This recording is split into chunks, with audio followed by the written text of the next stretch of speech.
But over to Shox and the EU LCS post-game lobby.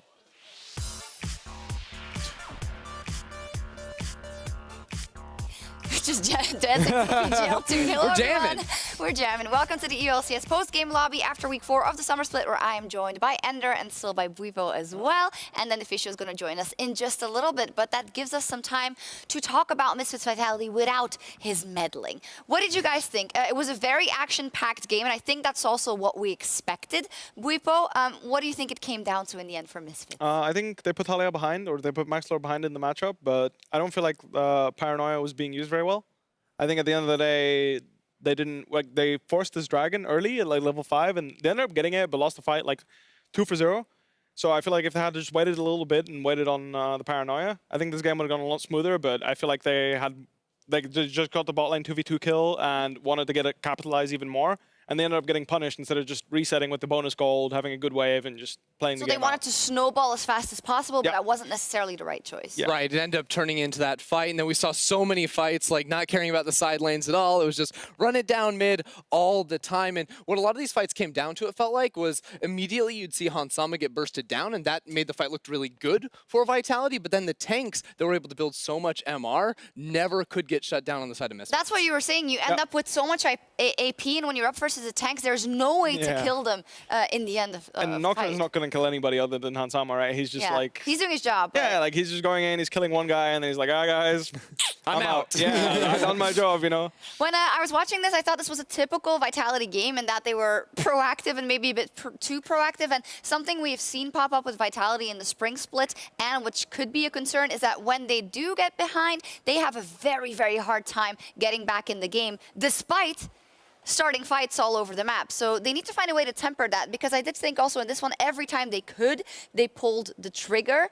On the other hand, some teams just sit back and lose, so it's better to have an aggressive team, I guess. Yeah, I think like with this composition too, they were trying to go for a lot of fights, and it wasn't like they ever were significantly far behind until they ended up losing that Baron. I thought it was relatively close, and they could win a lot of those team fights. Just came down to like the individual execution. I mean, I feel like at some point, like they just Ornn syndrome, in the sense that they just like walk mid and they blow their horn, like they call their am, and then if it hits something, you go on it, and if it doesn't, whatever, we tried, and then just never go back to side lane. So I feel like if they tried and playing around side lanes, try and use Paranoia on more than one lane, because at the end of the day, like it's not like you can react to teleport or Hero's entrance very like easily. Like you have to set it up, know exactly where Nocturne is and where he wants to be ulting to be able to respond to Paranoia on the side lane. So I think that they really messed up by just blowing the horn and going mid. Yeah, in a way, it made it. You said it would be very hard for Galio to get the ult off when Nocturne is already in. But the problem was that Nocturne went in proactively to kill Kai'Sa, and by the time the darkness was over, then Galio could just do whatever he wanted. So they kind of negated themselves. I mean, the way I felt like it was, the Galio wasn't like, he was just peeling off the 4-man. So it's like there was just Nocturne Shen going on Kai'Sa. Kai'Sa dies, and then there's just a 3v4, and then just a full-on brawl. And I feel like the problem I have is that that exists because 5 people are 5v5 mid. Whereas realistically speaking, if you're playing on side lanes and you're the ones rotating with the advantage, which they should have had after their early game, but they're kind of messed up there already. Paranoia comes in, it's usually a 3v4 or a 5v4, and you have man advantage, which makes it much harder to like actually stop Vitality's 3-man to push up and help out. Because right now, it felt like Poppy and Galio were literally waiting in front of Vitality's face. And as soon as Nocturne went in, he just had to commit on suicide mission. And luckily, he did end up getting the kills on Kai'Sa a few times, even though he shouldn't have, sometimes I feel like. But he executed, got the kill, and then the fight's just full-on fiesta. And we got to give credit where credit is due to Misfits. Even in a crazy game, even with some wacky picks here and there, they still managed to keep their cool. And even though Hansama did die with flash up in certain times, they were able to find the upper hand in the team fights, which were very chaotic, which I think is something to credit them for. Yeah, it's these chaotic team fights, I think, happen a lot because we're not seeing like marksman versus marksman when it's all about like front-to-back team fights. It does sort of scatter things around a bit and makes it a lot more about windows where mages have their cooldowns up, and that's why you see like some plays with the Swain like getting a hook and then pulling him back and getting a kill. But at the end of the day, those individual picks onto Hansama weren't enough to actually deal with the tank front line, which still does a lot of damage. Galio, Poppy, yeah, I mean, if you give them enough time, they're gonna do what it takes. I mean, the biggest problem I have is that you have Nocturne and Zoe, which profit a lot more from short bursts. Like the Nocturne wants to go in on a good fight, burst somebody down, and then just the fight ends, you know. And then you go find an objective, go back to playing for tempo, try and get your side waves. And Zoe wants to be playing slow. But the way they were playing is they were forcing Nocturne to go into a side mission. He gets the kill, but then there's a Zoe compared to a Galio in a full-on 5v5. And Galio is always going to outperform Zoe in a 5v5 when people are just bashing each other's heads Yeah, in, you you just know? did it. Yeah, like they're just fighting like full-on 5v5. Zoe gets no time to poke. Everybody's full HP before the fight starts. And Galio just outperforms even without the hero's entrance. Great stuff. You mentioned the Poppy. Alfari was our player of the game. In this one, 54% of the votes. He's having quite the weekend. Yesterday as well over G2, Alfari had a monumental performance over Wonder. So have we been sleeping on Alfari, Buipo? I mean, I haven't been. I think this guy's really good. He always has been. Even in Spring Split, he was always really consistent. Probably one of the better top laners. Like nobody talked about him when we were talking about the best top laners in Europe, but he really always has been. And I'm happy to see that he's actually getting to show that off now. Yeah, I'm going to say we have been sleeping on him a little bit. Yeah, Alfari for sure. having a humongous weekend. Let's take a look at the standings. Misfits is now still undefeated, 8-0 so far, and that dream of the undefeated run for the entire split is still alive. We'll see what happens.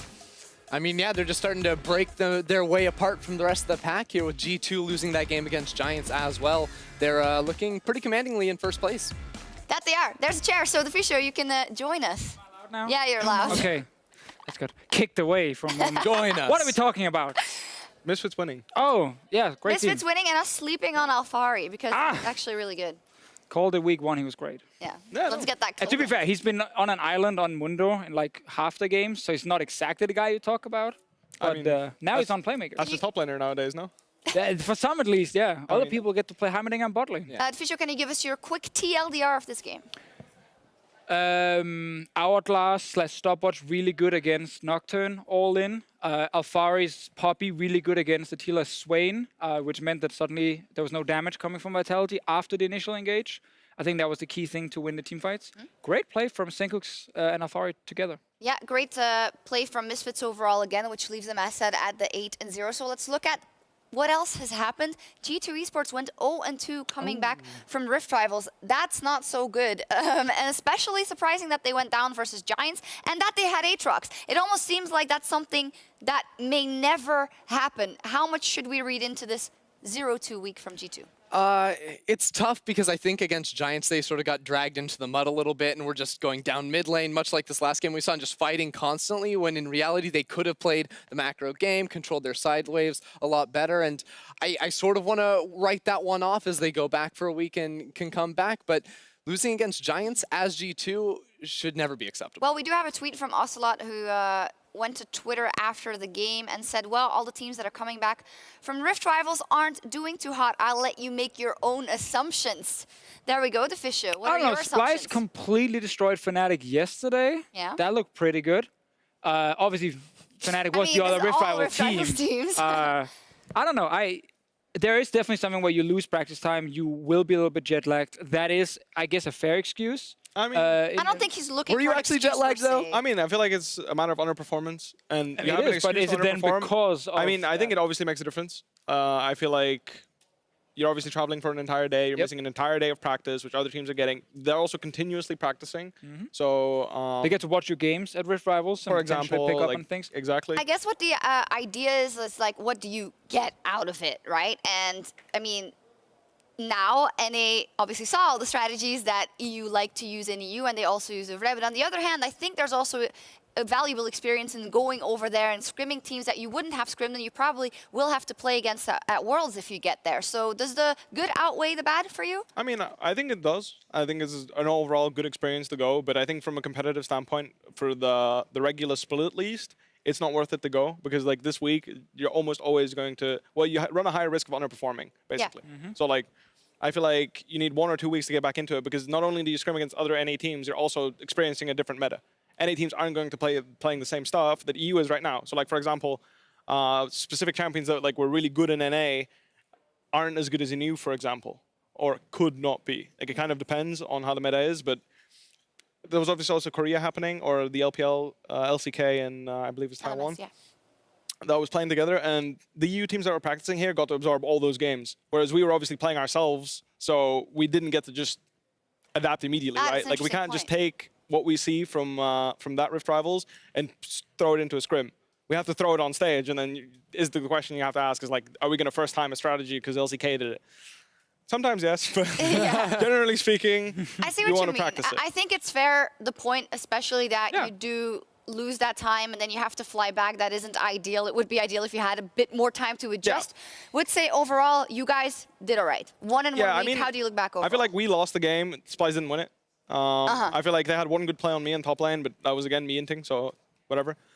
Like I just played really badly, and I got punished a lot for it. And we were trying to like get me back into the game instead of just playing around our strengths, because our bot lane was doing really well in this game. So I feel like we lost that game rather than them necessarily playing better than us or whatever. Sure, individually, I had a really bad performance. I know. Let me ask you about that, because you say that a lot, right? And you don't have to come out and say that, and most teams don't. Do you feel now that you're being, you used to have to deal with SOAS, right? Be like, okay, who's playing me or SOAS? And now you're fighting with that. Plus, there's a guy on the bench who's actually the 2-time MVP of the split. Does that work in your mind as well? I mean, I have his support. Like he actually thinks it's the right decision to play me and SOAS. So it's not like, you know, it's extra pressure or whatever. Like I'd like to see him go back on stage. I do think he's the second best player in Europe. The only reason I say second best is Caps is in Europe. Oh, so you're going to see yourself with your history. That would have been great. That would have been a great comment. Missed an opportunity there, but I feel like he still is really good. He's really consistent, but it's also a matter of what you can play and what you want to play. So I feel that we feel more comfortable playing the champions that we do, playing our lineup, because right now it feels like most teams end up having to ban Yasuo Swain against us like straight off the bat, or pick one of the first two, in which there are counters to these champions. So when it comes to drafting, we feel a lot more comfortable playing with me and SOAS. So sure, I would like to see Reckless come back on the lineup, play with us, but I'm not too sad about playing myself, you know? No, of course not. Can you speak to the fact that we've seen that Reckless has been picking up a lot of different champions in his practice and in solo queue? Do you guys feel equipped to plug and play him in if something drastic changes, or if it's necessary? Do you think it would be easy if enough? something drastic changes and Eddie carries are back, of course, you know, Well, he's flying maybe back that. in. Maybe you know? they're like 50-50. They're Yeah. I mean, if they're 50-50, which I think they are right now, actually. I Okay. do think they're 50-50. You can easily play them. It's just a matter of fact that I feel like it's also like a psychological thing for other teams. Because, like, for example, Misfits just came in playing AD carries from the start. Yeah. So, like, right now, you don't see anybody targeting AD carries because they're like, whatever, they play it. We're going to have better matchup. But we're kind of scared that because we played this lineup, that when we go on stage, people are going to automatically ban AD carries because they're like, oh, he's on stage. He's back. Yeah, like, let's just ban out AD carries, you know, like, let's see what he plays type of thing. So it's like, putting him on that might not be the best idea. So I feel like I think it's a better idea of just letting him grow, like, more comfortable, and once he feels himself that it's a better idea to play himself, that it'll be good for our team to play. Because right now, like I said, his idea partially to play us, he thinks it's also better for the team. So I think it comes from us, but also from him. I think it's important that he wants to step in. I mean, Reckless needs to just get to a point where he's comfortable enough playing mages on stage. He doesn't have to be better than Whippo Source at it, but as long as he's good enough, because then when you put him in, enemy team is like, he's going to pick an AD carry. They ban 3 AD carries, he picks a Swain. Exactly. You're like, thank you. Yeah, And as long as he's good enough at playing that at a decent level, you have to respect that in the next draft, and then you don't ban AD carries, and he picks an AD carry. So that is the point you need to hit with Reckless. It will never happen with you. Yeah. No one is ever going to be like, he's going to pick an AD carry. We're scared now. No, they're just going to... Hey, maybe. No. I mean, it's more the idea that, like, right now, because me and Caps have, like, we share champion pools on 2 of the best bot laners right now, in Swain and Yasuo, and that makes us really scary. Because if you put in, like, for example, SOAS, like, when we play Yasuo or Swain, I'm playing it, and that's less of a scary thing. I think that the fact that me and Caps share that champion pool very tightly, with Irelia in the past, not as popular anymore, but these 3 champions were really scary when you were playing against Fnatic and where they were the most OP.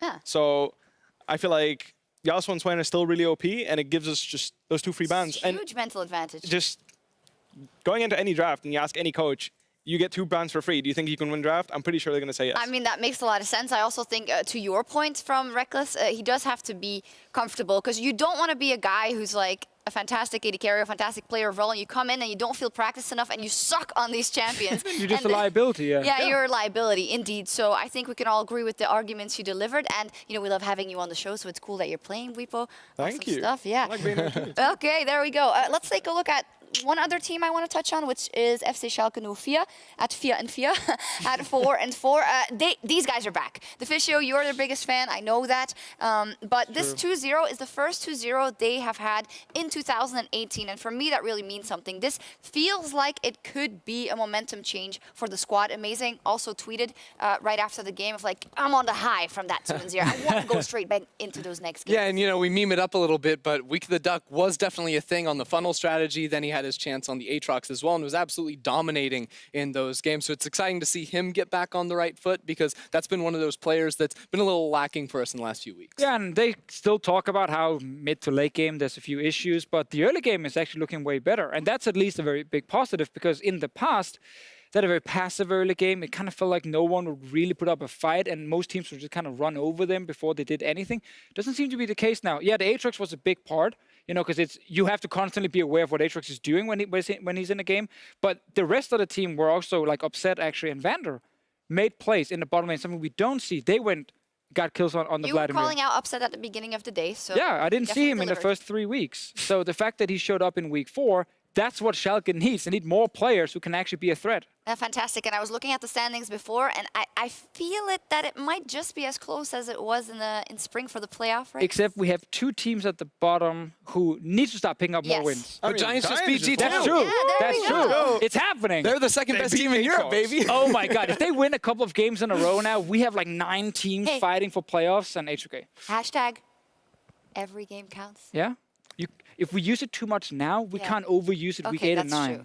That's the thing. It's like we're the King's saving. narrative. Yeah, We're saving it. We're saving it. Don't worry. All right. In any case, you guys just talked about Aatrox, and Aatrox is incredibly strong. We saw it at Rift Rivals, and today, for some reason, it got through 2 times. Duke played it mid, Careful now. You're going to tilt some Splice coaches. and Perks played it mid as well. What do we make of it? Why did those teams respectively let it through?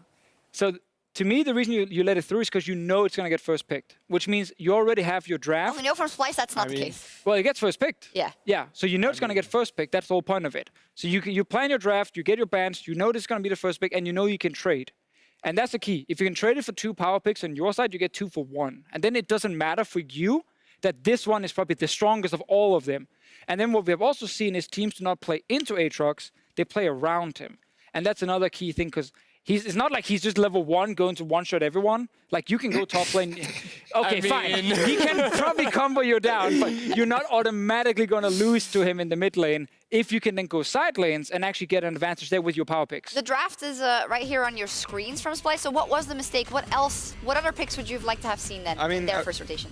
I just feel like if you leave the Aatrox open, you really need to have an answer ready, and I don't think Rumble's the answer. Now, he went mid lane in this game, I believe, but I feel like top lane is where he's like really, really oppressive because blue side Aatrox feels like you can't really punish him for his weaker, like, he doesn't have a weak early game, but he's quite gankable as a champion. Like, his dash is very short range, he doesn't have much mobility, he's all about going in and fighting people. I just want to highlight what we're showing with the replays is actually what teams did against Aatrox mid. Yeah. They didn't gank him. They just said, okay, you're just going to farm with Smite. Fine. You're not going to leave your lane at the moment. We picked Nocturne. In this case, they had, ganking junglers that could actually try and abuse the enemy side lane. And that worked. The problem for Splice was a few minutes after the first ganks they pulled off, the whole big play happens top lane where it's like 2 kills for Nuke Dog, a top lane turret, the map kind of opens up and then it gets really difficult.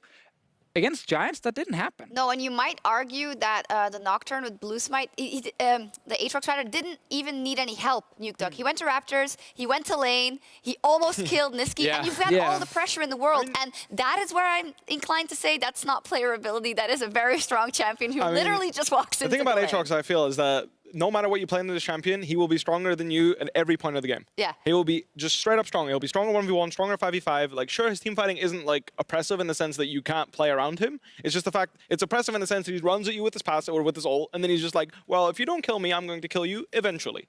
So you have 12 seconds of please don't kill me, or burst him down. But if you burst him down, you get no reward because he's coming back.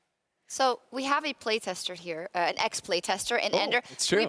Tell him what you think about Aatrox. Oh, I think, honestly, I think his kit is really cool. I think it's a really cool champion. I love playing him myself. I actually think he's a really cool champion. The theme is great. Keep blah, it blah, coming. blah. But It's all in.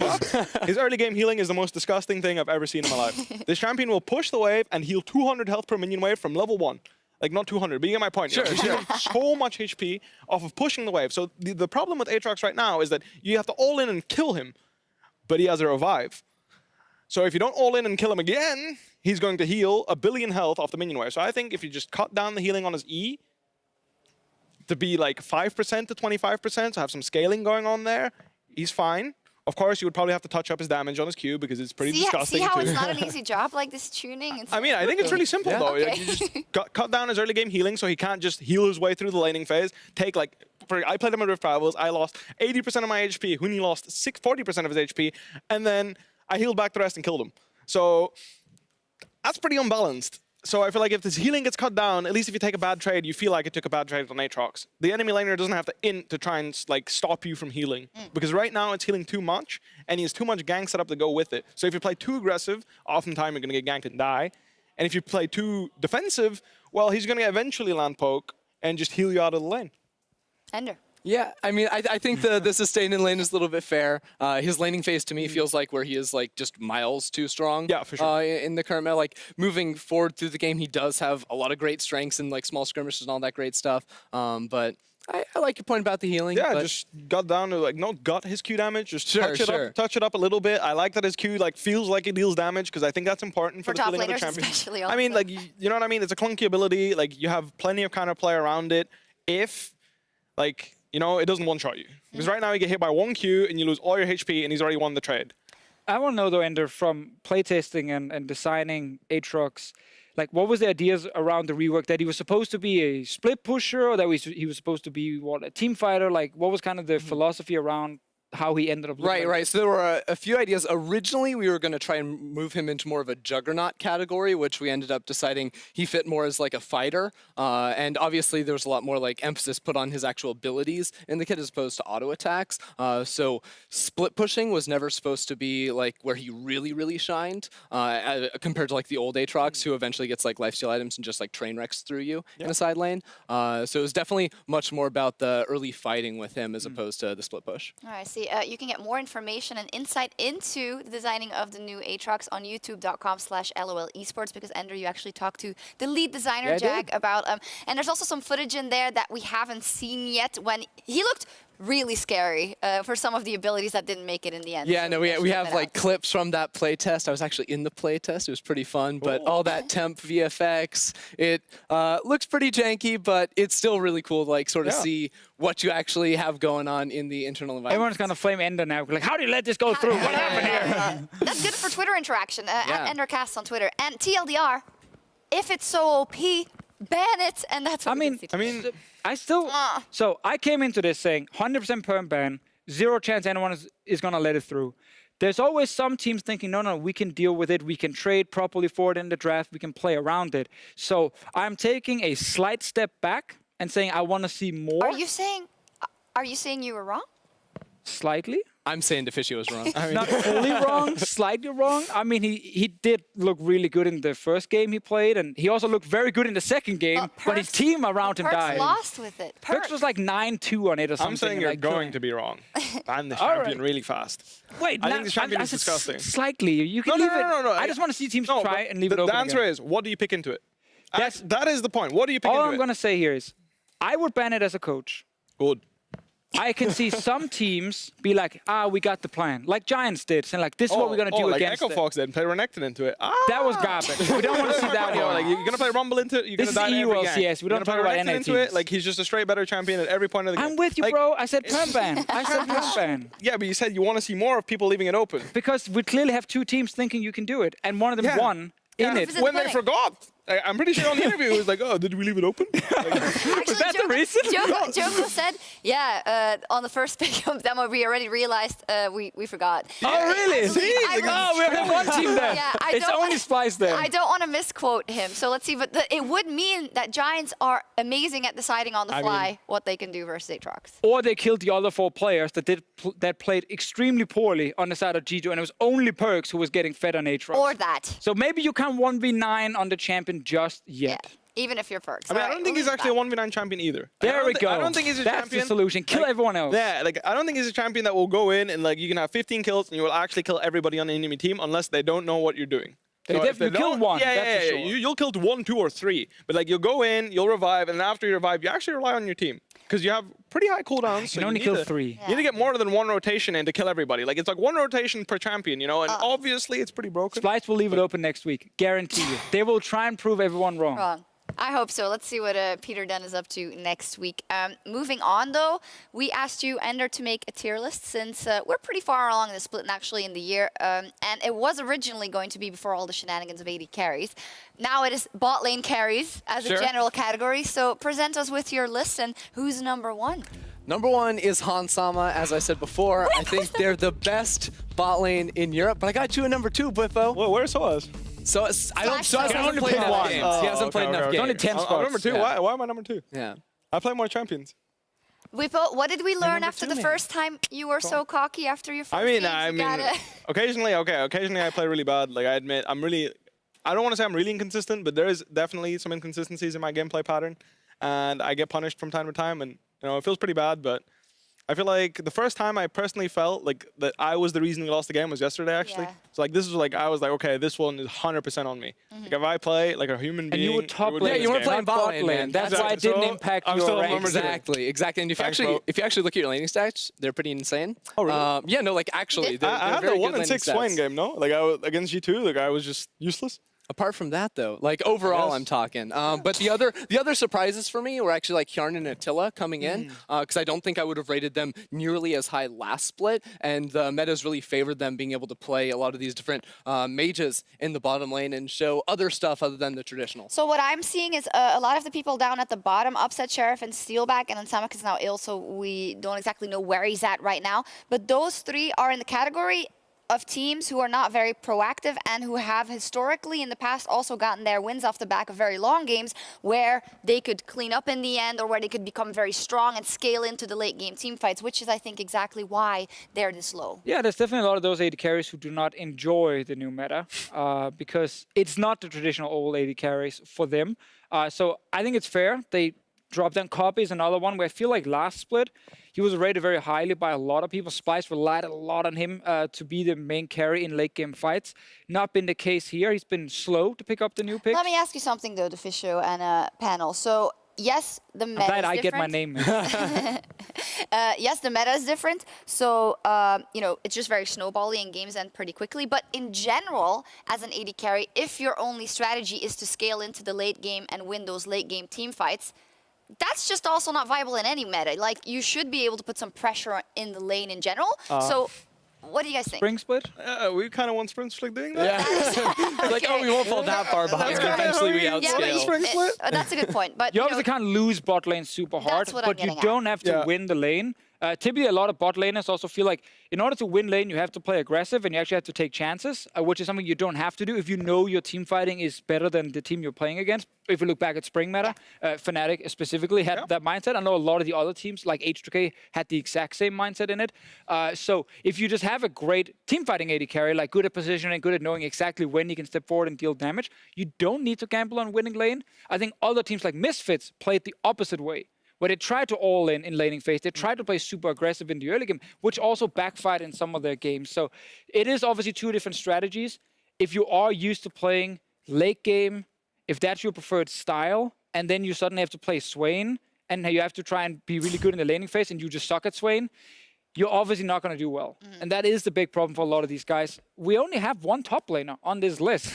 No other team has managed to have a what is second this sub. timeline? I know. Whippo is the second Imagine highest rated ULCS AD bot carry. lane tier list without Reckless on it. Yeah, it's happening right That's now. true. It is happening. It's Whippo. Yeah. Nowhere to be found. Right there. Woo! No, yeah, I think this is a very reasonable list. Is there anyone that you'd like to see in a vastly different place? I think it's kind of reasonable. Isn't 40 Sama the best AD carry? I mean, it's the best AD carry because Yeah, 80 carry, yeah. is he the best bot Bot laner? lane. lane. I haven't laid against him on stage yet, so, you know, I have scrim experience against him, and he's pretty good, but I don't think he's anybody, like, I don't think there are people that we can't beat. I think, I keep saying it, but Hillisang is, like, big smurfer. Like, this guy's really good. I feel confident against any of the bot lanes right now, playing with Hillisang, and as long as they don't play Tom Kench Morgana and put their jungler bot lane and just play not to lose lane, then I'm pretty sure I can take a laning phase from any of these Do players. you think you have better synergy with Hilly now then? Oh, for sure, yeah. We've been like, honestly, like it's been really good for just our relationship as players, you know, like as friends as well. Like, I think we get along a lot better now that we've played bot lane, so that's really cool. I think Die together and live together. yeah, like that's actually Fnatic's bot lane. Because it used to be that Hilly sometimes would go in and then Reckless would be like, let's not. But I'm going in with him. Like I'm following. You know, if he's in thing, I'm in thing. That's the secret. Yeah. There we go. It's Synergy. together, Yeah. win together, lose together. G2 games first example. We were both 1-6-0. Both of us. Like we were both just all our deaths on our And team. you're proud of Yeah. that? I mean, I just remembered it. Something like that, you know, we were both just running it together, you know. We were trying to make plays happen, and if it doesn't work, I admit that we look really weak. But when it does work, we look like the most oppressive bot lane in the league, I think. Yeah. So when you're playing top lane, do you get more roams from him now since you got that synergy going on? Hey, he TP'd top a lot. Oh, yeah, he tried his best. No, but I think that it helps with the communication for sure. Like, what I need from him as a top laner as well as a bot laner. I think in general, like, more give and take going on in the sense of what we want to do in the lane. And I think it's been really good for our synergy that we got to play in bot lane. And it also helped me learn bot lane's perspective of how do I want to win the game playing from bot. Because as a top laner, you have your own goggles, you know, it's like, I want to split push and kill the Nexus this way, or I want a team fight. But as a bot laner, it's a little bit different from top lane. It's the same for every lane. So getting that experience on stage together with Hylissang and talking about it, because obviously there's some rough edges around our laning phase where I do stuff that's really good in top lane, but it's feeding in bot lane, you know. It's like, you cannot do this in bot lane. And Hylissang's like, what are you doing? Yeah, you you know, can like, feed in top lane, but you can't do it in bottom lane. oh, I mean, you can, but Wait, so when you queue up for solo queue, yeah. top or bot? It depends on what champions we want to play in scrims, of course, because I'm still a top laner. So, like, for example, if we're playing a champion that I'm willing to play top lane that Soaz is not too interested in, I'm going to play top lane. Right. Like, for example, if we're trying to practice specific champions that I don't play, like the Heimerdinger. I'll admit, I'm not very good at Heimerdinger. Uh-oh. But there is obviously Soaz to take care of that. True. So, if we're planning on playing Heimerdinger a lot or practicing Heimerdinger a lot, like, I'm going to practice more top lane champions. And then the other way around, if we're playing the standard Swain Yasuo that we have been, then I will be joining the bot lane with Hylissang. Super interesting about the fact that you get to play the game from a bot lane perspective, which you usually don't get to do. I think this might actually be really beneficial for you guys in the long run. So, all good. Sure. Yeah, when one of you guys on the bench and Reckless is playing, you can sit there with your knowledge and be like, Yeah. that was a great trade by Reckless. Great job. I mean, it's also just like we help each other. So like I tell him like, I don't think you should be trading like here, and the same goes for him because right now like his point of view is very much the lady carry scaling, blah blah blah. And whilst he still gives me valuable feedback on how to play the wave, because that's like the hardest, or the biggest difference. Like in top lane, when you have a big wave at your turret, you're usually chilling. In bot lane, this is alarm bells. The enemy mid laner and or jungler is coming. Yep, they will destroy you. Yeah, just take the wave as fast as possible. Never be too greedy with your freeze. Or the support is roaming away from you and killing mid, and the mid laner is like So, flaming you. Like, what's that's like a happening? really big difference, and I feel like he helped me with that, like making sure, like him and Hilly made sure that I understand this. Because you know, like when I was starting off and playing in scrims, you know, I'm like, how is this bad? You know, like they can't lane. Like why is this bad? And it's like, I guess we get 4-man. Vulnerable, yeah. Yeah, I guess we get 4-man. That blows, you know. Super interesting. I could listen to you forever, but we do need to move on because we have some big plays sent in by you guys on Twitter, brought to you by Acer Predator. Here we go. First up, Misfits, they took down G2 on the back of an insane Rakan yesterday. An engage from Mickey X at Zabrio Arcs said it was simply brilliant. Can they get a little bit more here? Pros managed to land the secret trouble bubble, but it connects onto Alfari. Immediately the GP ult is used.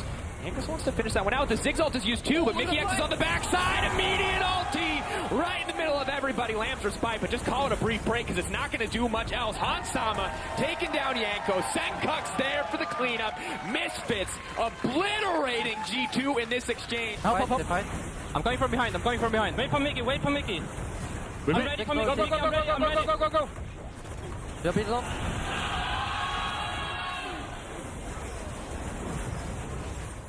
Go mid after. I'm going on top. And after, okay? And top. Top then. The tipping. Nice. Good job, guys. Misfits, sights set on 7-0, looking for the 9-0 on the first rotation of the split, and they're well on the way as they take down G2. Some sick plays from Mickey X, and just for the record, a couple of interviews ago, Mickey X said that he was working on his communication in team fights and in general, because usually he didn't think he was too good.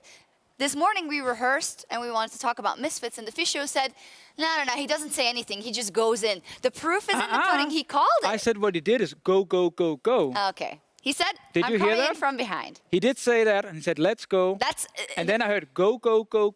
And then no one said a word. But he did say where exactly he was coming It's from. true. That is true. So That's let's leave good. it in the middle. But That's in good. general, I think this is a good evolution. If this is something he had never done before, if he was apparently hoarse from screaming yesterday, Oh, it yeah, means that's that what he he'd said. been saying a That's lot. what So he that's a said. very good evolution and can only be good for the Misfits evolution in general. Mickey and Hillesang, those are the kind of supports you want when you actually are looking for a fight.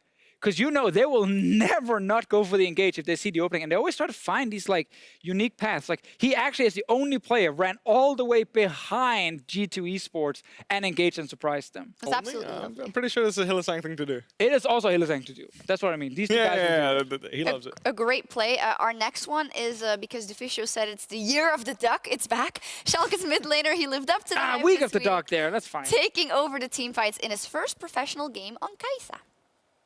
But meanwhile, looks like there's going to be a play down bottom. Nuked a lot is already Hit level nuked a 6. lot. Level 6. What assault? Nuke Duck's going to pick up the kill right now, and we have seen some questionable performances out of him. But Nuke Duck, nothing questionable about this play. Easy peasy pick up, steal back. Speaking of using their tools, Nuke Duck, he does send out. Void Assault goes in on the Killer Instinct, looking for Joko. Look at that damage. He's going to be able to get it before the fight even begins. The bear and the dragon, I should say, is still up for grabs. It's going to get smited down by Nuke Duck. And meanwhile, the fight's already on, but Vander's going to fall after this one. Let's see if Schalke can still find the fight they're looking for. Get the stun up onto the Gragas. Down he goes. Rather, Gruen is going to be the one to fall, and that means that all the damage the Giants have is pretty much gone down to 0. Guardian Angels getting popped left, right, and center. Now Nuke Duck and the rest of Schalke finding the fight, finding the lead, finding the win that they so desperately need. Good stuff, yeah. A nice hug with upset there, the year of the duck. It's a bit of a meme of a storyline, but this traces back to, if you haven't been following the LCS for so long, Nuke Duck was this fantastic mid laner, always rumored to be insane, but it never really consistently came out, I think, in the last couple of years. So this is why we have high hopes for the year of the duck. Yeah, I mean, he had 2 great performances this week. Of the half year of the duck. The half year of the duck, the weekend week of of the the duck. There's We're gonna a start lot with of the different parts of the duck. I'm not really sure, but his Kai'Sa was definitely really good. But that's the thing here about broadcasting is it might be a meme, the whole Friday of the duck or year of the duck, but it gets people talking. Yep. And we just had a guy tweeting about it. It just made it into this part as well. It's working. We're It's like taking Baby over your Faker mind. back in the day. It gets people going. Good to people. Some people going. hate it, but it's mine. It's controversial. Next up, also controversial, Zoe. We've talked a lot about the big mid laners, about caps, about perks, about Jizuki and how good they are on the champion. But tonight, however, it was Exile that carried on the aspect of Twilight, even getting praise from the NA casters. This fight, they should have the advantage like here. Oh, looks like they'll have a little bit more than that right now, and it's that Hex Deck ultimatum. Coulter's on the Lamb's respite, but I don't think he's going to be respected for very long. Maybe he actually turns it back, and Exile True Shot Barrage. Exile, you demon! They're coming. They're forcing. They're Coming forcing. at flash. Emil's flash. Look up here, look up here. I'm moving, I'm out. Fly delay, try delay time. I think can win this. Can win No this. flash, Yeah. no flash, no flash. Nice, good job. Lovely. Well placed. Bit overpowered, but well placed. I mean, some call it the aspect of Twilight. I refer to it as the aspect of balance. You know, to each their own. It's true. So which NA casters praised it? Riff praised it. He was watching and he was very impressed. I think overall it's cool for the Unicorns of Love. They unfortunately I say had to play with Neon, but that's why you have a sub for them, luckily. played And he well. played really well. He actually did fine, yeah. Yeah, it's good. Rough to know. situation though for Samax. Very rough situation. sad. We wish him all the best. But the Unicorns of Love, as said, Cole talked about it afterwards as well. They have a good 3-0 going there. They have Cold, they have Exile, and they have Totoro. And those 3 together are having a pretty good split, I think. So it's positive. I feel more positive about the Unicorns of Love than I did in the spring split. I think they have a real chance of going back into playoffs, which is where they belong, let's be honest. I mean, as long as they keep up the pace like they've been doing, I think that Cold and Totoro, for me, were the ones that were stepping up even more than Exile. But then we have this game on the Zoe, and I'm like, man, Yeah. I don't think anyone should give him that champion again. That looked absolutely disgusting. He was definitely experienced on that. I pick. mean, Zoe's a really overpowered champion, but I also think that like you actually need skill to play her. Like it looks a lot easier than it is, I can imagine. I mean, I watch Caps play Zoe, so I'm definitely biased there, but she's definitely a really strong champion. I think the biggest problem with her is that she drowns out the mid lane champion pool. Like, there's a lot of champions that you can't play into her. Do you think she's the best mid laner on the patch? Because I personally do. I think Aatrox is Aatrox. Sure. But if you don't consider Aatrox, How to win but- the argument. Yeah. If you don't think Aatrox is the viable like option, then yeah, Zoe's definitely the best because I genuinely feel like either you take cleanse or you die. And even if you take cleanse, you don't have pressure. So pretty OP. Why do teams not ban it then? Why is it left open for first pick? Because there's certain counter picks you can play into it. So there's answers at least. There are answers. That's why Aatrox is better, because there's no answer to Aatrox. At least I think so. You know, I who think knows? it's a Maybe fair someone pulls out the. Who knows? Wait for Splice. I want to see. I want to see. Let's take a look at the matchups for next Friday. You think Splice is going to let Aatrox open again to prove a point? Let's see who they are up against. Giants, the team that beat the Aatrox. They would make a huge point if they leave it open versus. I mean, so apparently, as you said, Giants might have forgotten to ban it. Yeah, so and that's then why they play it left themselves open. and they lose. Would that be ultimate justice? That means they got blue side here, so Yeah, they do have. they can blue just side. grab it. They could probably get it. It's probably on going to be their banned. side. Let's be honest. Most likely, I think it is still a champion that will be banned in almost all the games we have. Let's see what next week here. Ooh, Vitality G2. that's a big one.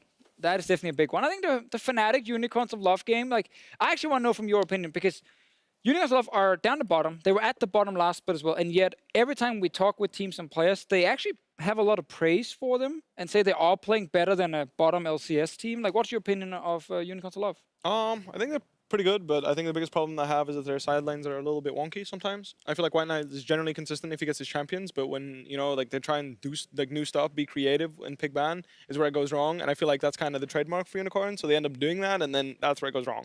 So I feel like when Exile doesn't have a really good game, which is pretty hard against Caps, you generally speaking have an advantage there. So I feel like they are really relying on their individual players to make something happen, and then can follow up on the game and be like, play a good game from that. But the starting point is where it goes wrong. They don't have something that like gives them the push to start playing League of Legends as a team, like being an all-around good team. But when they do, and they find those individual plays, I think they're a pretty good team, yeah. All right. This is not on the slate, but the day after the match of the week is Fnatic versus Misfits. No, we're playing them again? Yes. Sorry, mate. This time I'm in the game. Maybe. Hopefully. Maybe. I don't know. I think Misfits will be favorites going into that one. I mean, they're 8-0. I'll give you that. Like, It's you been know, a long Great statement time. made by me. I'll Thank you, let everyone. You say that, but I like go with the said, safe statements. assuming we're playing this lineup, which we're not even sure yet. I'm pretty sure. Like, this is something we're keeping track of. You know. I mean, he has to say that. Come on. No, like it's I mean, something that they've we're- said so far Okay, that they're not yeah, playing yeah. with them. I mean, you couldn't go on and Okay. say, guys, we're going to play Reckless next week. Back Yeah, it no, up. but my point is that it's a consideration for sure. Yeah. He is still a really, really good player, and you should never count him out. When he's coming back exactly, I don't know. That's why I'm saying I don't know. But I'm pretty sure that if we're playing Can you our beat style him with ball- any lineup? I think so, yeah, sure. I just think that with our specific lineup, you saw Vitality's bot lane take them out 2v2. Yep. I'm pretty sure Hildstein can do the same, if not worse to them. So, But you suffer a bit from the same Vitality syndrome, which is. I mean, fight, I think fight, that don't actually fight. when we do get ahead, I think we're one of the teams that's not going to end up throwing the game. It's usually the problem is when we try to get ahead, we lose and then we lose more. So like we don't know how to cut our losses is how I feel about Fnatic's current lineup. Weaknesses, yeah. Which is something that Reckless used to be good at, you know, who was just like, guys, just calm down, give me 3 items, 4 items. Yeah, we got the leg. Yeah, we're going to get there, you know, just don't worry about it. But not having that break hurts us more than it helps us when we're behind. When we're ahead, it's probably the most oppressing thing to play against in the league right now. I think no team likes playing against us when we're ahead because we will fight you anywhere. But I think that was kind of sort of story we also had coming into today with the game you just played now. Because the Spice game was so hectic and it almost felt like it went too fast. Yeah. Like 5 TP, someone just TP'd bot lane, then you guys stay top lane, you know, like that kind of stuff. It was all over the place. Today's game was a lot slower. Whenever the enemy team chased the kills, they lost the turret. And that kept happening over and over and over. And eventually we just knew, okay, now they're like 10k gold up. They're going to get a Baron. And then this game should be done. So Rocket never really got a chance to actually play the game properly on their side. I guess they had one last team fight at the end where they missed everything. And then they were already behind. does Rocket, is that going to be a playoff team in your mind? I think Memento has to pull off too much crazy stuff to actually, like, I think they rely too much on him pulling off crazy stuff. And if they can grow to not rely on that individual performance to shine, then maybe. Because I do think that they actually have a pretty good bot lane. I think their Korean solo laners are also pretty like skilled individually. But right now, they're not mixing together, and they need Memento to like show up and basically lead the team. And when he's not ahead, it feels really clunky. Because like, for example, even in our game today, I noticed that there was probably communication to contest the topside scuttle against us, coming from the jungle. and then Profit they walks died. down, Yeah, you know, like Yeah. they collapsed on our jungler, and then we started collapsing on them, and I feel like something went wrong there. I'm not sure if that's the laner's fault or the jungler's fault, but I feel like he has to like smurf to actually get wins on the board, and he has to do crazy stuff. He can't be the consistent. And he can't pick Sejuani then. Yeah, he can't be like a consistent macro gameplay. It has to all be about getting up in people's faces, Yep. cheesing early game, get kills left and right, and try and close out the game that Good way. coin flip, actually. Completely agree. The moment we saw the rocket draft, we were like, this is not a rocket. It's not great. draft. This is- Yep. Well, we'll be looking at how they evolve and if they get into playoffs again. Lightning round. Who wins the split? One split, Misfits. Fnatic, Yeah. come on, you can do it. G2 Esports. I like it. What about Vitality? No.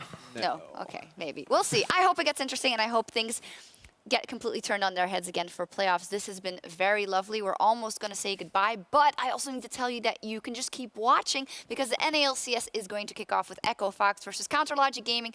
And after that, if you miss any of the EU broadcasts, we'll just rebroadcast that after the end of the NALCS. And then tomorrow, you can watch the World Cup final, France or Croatia.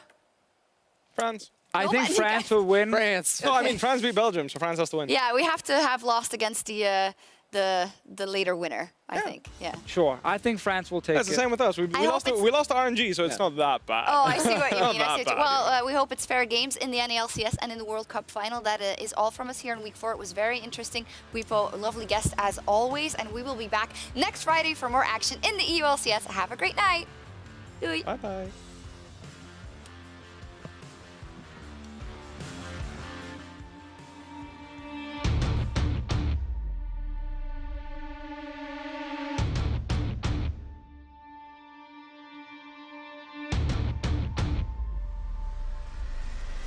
On it, the Hex deck ultimatum. Coulter's on the Limbs respite, but I don't think he's going to be respected for very long. Maybe he actually turns it back in. That Nexus is not looking too healthy, and the Unicorns have done it! Here we go, popping up with the Bloodwell in the World Ender form, looking for Kavi, the double kill. Odawamne falling down as well. A phenomenal play. Have to run away. Nuxalot does get taken out in the end, but Yankov still flashes forward. That's not something I'm used to saying, but he gets the kill. Jarnan gets taken out by Joko. There's the equalizer as well, with Diz gonna have to stand in that for ages. Giants with a perfect fight down towards this bottom side. Oh, Betsy! Man, taught the man of the hour steps up. It's Betsy.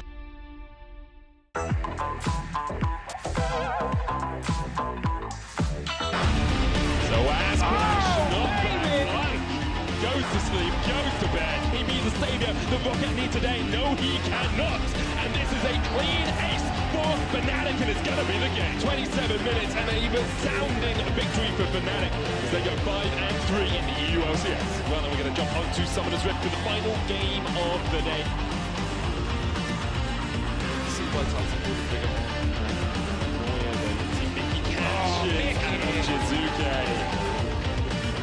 The tide of the Misfits crew looking to go undefeated. 8-0 is calling, and Misfits are answering. Hello!